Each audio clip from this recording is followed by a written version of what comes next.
Pagpatak ng alas 12 kaninang hating gabi, pinaliwanag ng fireworks display ang kalangitan sa paligid ng Binondo, Maynila para sa pagsalubong sa Chinese New Year. Ang mga manonood, kanya-kanyang kuha ng picture at video sa engranding fireworks display. Pagsikat ng araw, buhay na buhay ang Binondo na tinuguri ang oldest Chinatown sa buong mundo.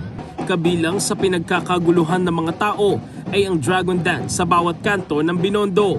Tuwang-tuwa ang mga manonood na nakiisa sa aktibidad sa pagdiriwang ng Chinese New Year. Pinakadinagsa ang sikat na Ongping Street kung saan blockbuster ang pila sa mga sikat na kainan.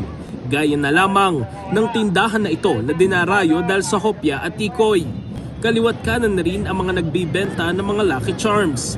Pinakamabenta ang mga bracelet na may disenyong dragon.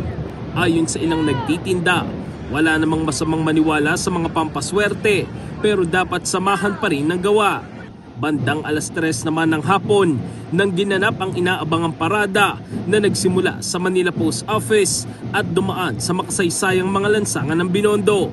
Ang Chinese New Year ay isa lamang sa pagpapakita ng pagkakaisa at makulay na kultura ng Chinese-Filipino community. In the heart of changing lives, ako si Brigada Jigo Custodio ng 105.1 Brigada News of Manila, the Music and News Authority.